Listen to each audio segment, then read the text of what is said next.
გამარჯობა.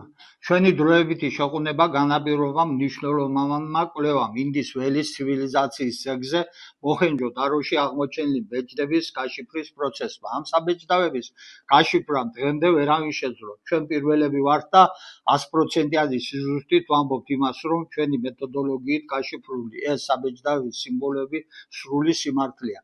ნაშრომის სათაურით დასრულებული კვლევა ჩვენი გაშიფრული მოჰენჯო-დაროს ინდის ველის ცივილიზაციების ეპიგრაფიკული არტეფაქტების შესახებ ატვირთულია საერთაშორისო სამეცნიერო პლატფორმებზე აკადემია.edu და Zenodo. მინიჭებული აქვს DOI კოდი, ანუ ციფრული ობიექტის იდენტიფიკატორი. ჩვენ უკვე გავშიფრეთ 5 ბეჭედი და კიდევ 4-ის გაშიფრაზე მუშაობთ. ამ 9 ბეჭედზე აღბეჭდილი იდენტური გრაფემების შესაბამისი ფონეტიკური ეკვივალენტი, ანუ მართლები ერთმანეთს ემთხვევა, რაც ჩვენი გაშიფრის სიზუსტის უტყუარ მტკიცებულებას წარმოადგენს. ბეჭედზე გამოსახული სიმბოლოები sapnis ქვის სტეატიტის ზედაპირზეა ამოკვეთილი ბარელიეფის სახით. მათ შემდგომში ტვირთის დასალუქად იყენებდნენ თიხაზე ანაბეჭდის დატანის გზით. ყველაზე ადრეული პროტოტიპის საბეჭდავები და თიხის ანაბეჭდები ძველი წელთაღრიცხვის 2800-2006 წლებით თარიღდება და მოიცავს ძველი წელთაღრიცხვის 1900-მდე პერიოდს დასასრულს.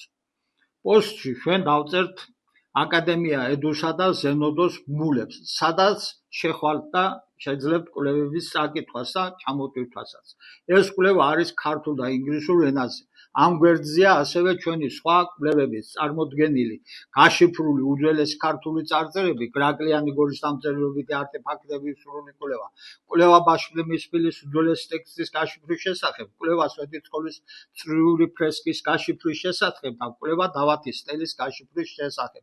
მათი წაკითხვაც და ჩამოტვირთვაც შეგიძლიათ. ახლა კი დავიწყოთ უშუალოდ ბეჭდების სიმბოლოების გაშიფრის შესახებ საუბარი. თან თვალი მიადევნეთ ეკრანზე მონაცვლე სურათებს. მოჰენჯო-დაროში აღმოჩენილი პირველი საბეჭდავი, რომელიც გავშიფრეთ, არის ნომრით M308. მასზე წარმოდგენილია შემდეგი სცენა: ორი მკვდარი ვეფხვი უჭირავს პერსონას, პირს. მასზე არის ასევე დამწერლობის 5 სიმბოლო და იკითხება ტასხა ჟურ ბუდე, ანუ ქართულად ვეფხვი, ორი მკვდარი. შემდეგია მოჰენჯო-დაროში აღმოჩენილი საბეჭდავი ნომრით M1273-A. იკითხება ჯია 14 კოკ. ჯია, ანუ ჯია 14 კოკ, ფეტვი 14 კოკი. კოკი არის მარცვლეული საწყაო. შემდეგია მოჰენჯო-დაროში აღმოჩენილი საბეჭდავი M1168-A. იკითხება ტინგ-კოკ, ანუ ტინგ-კოკი. არის მითოლოგიური არსება, მთიანი ვეფხვი. ყველაზე მკაფიოდ და პირდაპირ გვხვდება აზიურ, კერძოდ ჩინურ, ინდურ, მეისტრეის და იაპონურ მითოლოგიებში, სადაც კატისებრთა ოჯახის ძალა და ჩლიქოსანთა, დრაკონთა რქები ერთმანეთს ერწყმის. შემდეგია მოჰენჯო-დაროში აღმოჩენილი საბეჭდავი M1170-A. იკითხება სოგრე, სამთავიანი ირემი. შემდეგია უკვე ინდის ველის კულტურის კანიბანგალის არქეოლოგიურ ძეგლზე აღმოჩენილი საბეჭდავი K50-A. იკითხება რე 4, ანუ რე არის მდინარე 4.